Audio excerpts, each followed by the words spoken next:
Everybody surviving the weather here? Hottest day of the year. Who's never been to Beverly Hills? Raise your hand. Most people. All right. Who follows me on Instagram? Snapchat. Who's more of a Snapchat? Sound louder on Instagram. MySpace? Who here is satisfied with their income? No. No? Anybody? Somebody has to be. One person? One guy, two, three people out of 400 or whatever. Oh, am I satisfied with my income? You know, believe it or not, this year I actually tried to lower my income so I'd have more free time. So some of you, I hope you get to that problem where you're like trying to make your income go down. Seriously, that was my goal at the beginning of this year. It's always easy to bring your income down too. It's much harder to bring it up. But so I would say right now I'm kind of satisfied where it is right now. You can't, let me just say this, for all you people who are super greedy, it's possible to be making too much money if it takes away from your freedom, you know what I mean? Like some people are making, there's hedge fund guys that make $100 million a year, but they haven't left their office. They're in New York. You go to who here lives in New York? I used to live in New York. There'd be guys that would be getting in full suits in the subway 1 in the morning, going home from work, and they had to be up before the stock market, so they were up at 4 in the morning. That's not a good life, no matter how much you make. 12 years old is the perfect age to start, by the way. A lot of people, like Warren Buffett, he started at 7. There was a guy named J.R. Simplot. He's dead now, but he was one of the first billionaires in the U.S. He started at like 8 years old. He said he had a company when he was like 8 or 9 with 3 adults working for him. He said it was very hard to tell them what to do when you're 9. You know, he had these 3 guys that he was telling what to do, but he ended up being so rich. There's a story. He owned all this land in America, and he actually grew potatoes for McDonald's. And he would use his plane to fly over to find new land that he wanted to buy. So they were flying over a place that he saw. He was like, land here. I want this. I want to buy this ranch. They land on the ranch. He sends his 2 assistants. They walk 1 mile away. An hour later, they come back, and they go, sir, you already own this land. This dude owned so much land, he couldn't keep track. So here's the big picture formula. You can write this down. So let me point that in case you can't see. You got A1 plus A2 plus A3. Then you add on top of that P, and that gives you L. All right. This way, everybody got it? So what this is, A stands for active. So you have your 3 active source of income. I'll explain what I mean by active. P stands for passive. And L stands for lifestyle. Okay? Now, there's something about this math formula that's different than the average math formula. Is anybody here from Israel? Hebrew? Anybody right? So we're going to go, you know how in America you read this way. Some countries you read that way. We're going to go the opposite direction. So first, you got to write down lifestyle goals. Okay? What are your lifestyle goals? So you can even put the word goals under here. Lifestyle goals. L. And you got to really think those through, what those are. Because a lot of people, if I ask them, like, what's your lifestyle goals? They're like, man, I just want to be a mogul or something like that. That's too broad. People watching too much TV. They're watching too much Empire or Billions or whatever show they're watching, right? Mogul, forget that. Think about, you might become a mogul, but most moguls didn't really set out to become moguls. They just were doing their thing, and they became that thing, right? So I like to spend 50% of the time in the city because there's a lot to do, it's fun, but I get burnt out. So I like to spend 50% of my time on a ranch, like away from a lot of people. So that's one of my big lifestyle goals. Have enough income that if I need to, like Sunday, I'm leaving town, I'm flying out, that the money's not the problem for the airline ticket. And I usually bring 4 or 5 people with me. So I gotta have $10,000 or whatever if I go commercial. If you go private, to go to where I have a ranch in the East Coast is like $38,000 if you want to fly one way. So you don't have to go private. Sometimes I go private, sometimes I save money. But that's your lifestyle. For my lifestyle goal, if I write that down, ranch life, then I write down the number that I need per year or per month. I like to do it per month. I like to have enough money to be able to take people out to eat that don't have, like some of my friends don't make as much money. I want to be able to pay. So I define my lifestyle goal. Okay, I'm going to go out to eat 4 times a month with them. It's $1,000. Okay, that's $4,000 I need to have that month. You see how I'm just piecing this together? And you won't have time today, but when you go home, you should really spend like a week thinking out your lifestyle goals. And some of your lifestyle goals, you'll find out you don't need that much money. Some of them are free. Like one of my lifestyle goals in 2012, before I started doing social media, I like to read books. But sometimes I felt guilty reading books all day because I was like, I'm not making any money. So I was like, how can I make money from books? And then I started doing book summaries, did a TEDx talk, all that stuff is when I was starting out. So books, if you like to read books, book costs you $10. So your lifestyle goal could be very low there, but still write it down. So you add up all your lifestyle goals, 1, 2, 3, 4, 5, you might have 100. Hopefully you don't have 100. It's too many. Let's say you have 10 goals. You add them up together, that's your number. Does anybody know what their number is? I ask people this. People are like, man, I want to change my life. I'm like, what's your number? No one ever knows. It's a tragedy in school, man. You should have spent a whole year mapping out your number. I actually have my lifestyle goals by the day.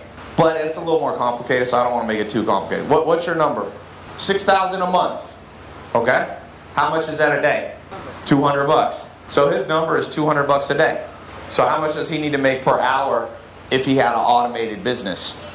$8 an hour. Does that sound intimidating? But you got to make it 24/7. That's the key. So you have to go online, because if you have a store or you're like selling your services, you won't be able to make $8 an hour 24 if you sleep. Definition of passive: does it make you money while you're sleeping? And I'll add one thing. If you're working on it for 1 hour a month, it's active income. Who here is unemployed? One. Okay, most everyone has a job. Right now, that's your A1 for a lot of people, your 9-to-5 job. Let me just say one thing that gets people confused. Don't build these all simultaneously. You cannot do it. Confucius said, the man who chases 2 rabbits catches 0. If there's 2 rabbits and you got a gun and you're like, which one do I shoot? By the time you do that, they both are gone. And so if you try to build 3 active income all at the same time, odds are you'll have nothing. Nothing will be making you money. So what I do, I get one up and going, I catch the rabbit, I run it for like at least 18 months, make sure it's going, then I'll hire somebody else to run it for me, and then I'll go and start A2, and then A3. How many A's does Warren Buffett have?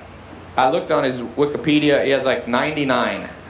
Joe's going to be teaching you a great source of income, which is social media marketing agency. Who's in my social media marketing program?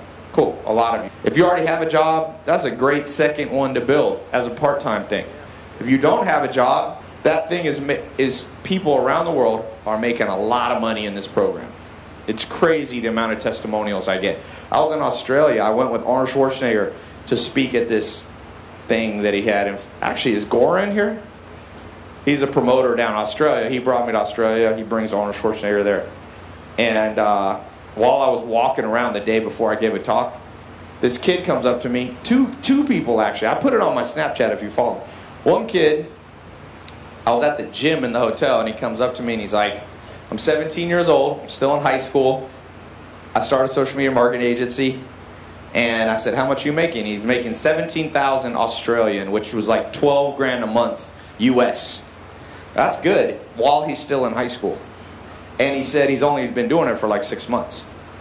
He actually flew out here, I don't know, last month or 2 months ago. I did my 300 dinner. Have you guys heard about these dinners I'm doing?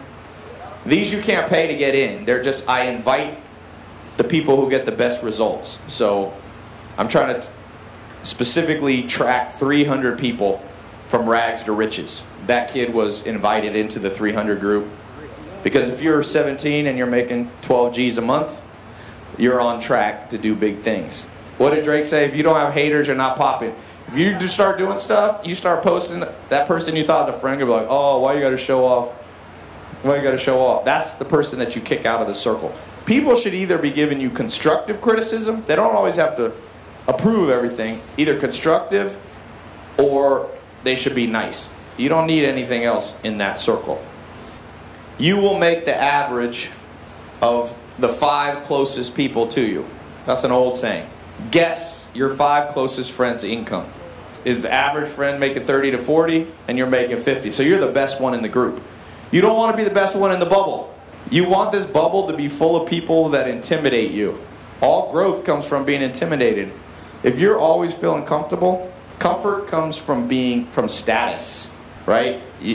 You feel good around your friends, you know your status with them, you're comfortable. When you go into a group, you know, if right now Elon Musk, Mark Zuckerberg, all these people walked into this room and said, hey, come to dinner with us, we're all going to chat about business, going to share. You might be like, uh-oh, I don't know what I'm going to do. I don't have anything to contribute. Good, that's the room you want to be in. So for example, I'll tell you one simple thing. Who here would rather, instead of being able to bench 350, be happy with 300, but $300,000 in your bank account?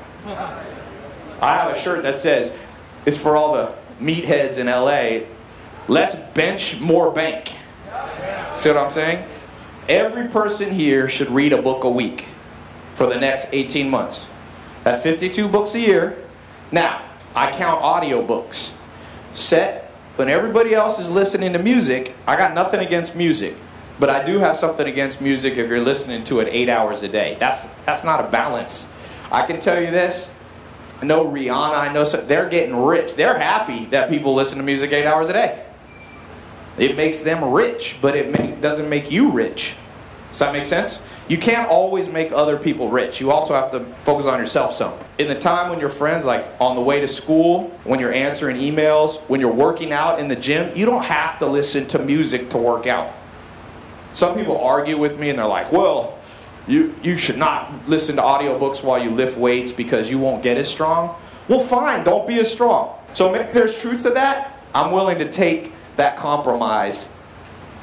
So you should go through one book every 7 days. Either read it, skim it. Who here is in Mentor Box? It's a company me and Alex started. We have summaries of the books. It's $7 a month. We give you all the book summaries per month that you can handle. Who here has $7? So just knowing stuff makes you go up. And if you study status and psychology, being stupid lowers you on the totem pole. I once went on a date with a girl, one of the most beautiful girls in Los Angeles. I'll never forget, I was in Santa Monica, I was at a restaurant, and I was like, we were just talking, and I was like, yeah, I gotta go to Miami next week. And she goes, Miami, where is that? I've heard of it. And I was like, oh my God. This was American too. She's like, Miami, I've heard of that. She's like, is that Northern California? So when you do that, no matter how you look, nobody respects somebody that's stupid. Does that make sense? You don't have to be Albert Einstein, but you can't be dumb. And most people are dumb.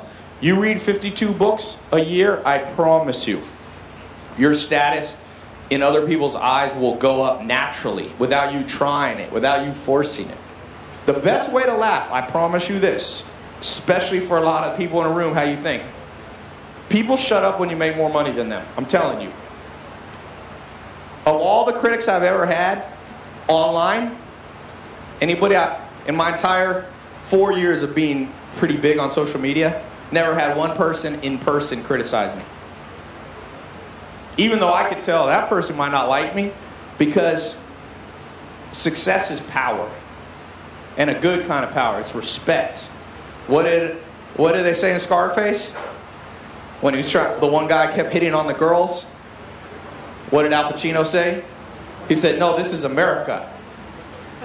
First you get the money, then you get the power, then you get the woman. I don't know if that's completely true, but there's a lot of truth to that. So focus on making the money. And then people just shut up. They just do. And if they don't shut up, other people shut them up for you. When I did that hater interview, or the debate, people started chiming in on the live. How much money do you make? I was like, I made $112,000 today. Here's the screenshots. They showed the other dude. How much money do you make? He's like, I'm not going to put it online. All right, blah, you're out. This guy made $2,000 that day. Results talk. Bullshit walks.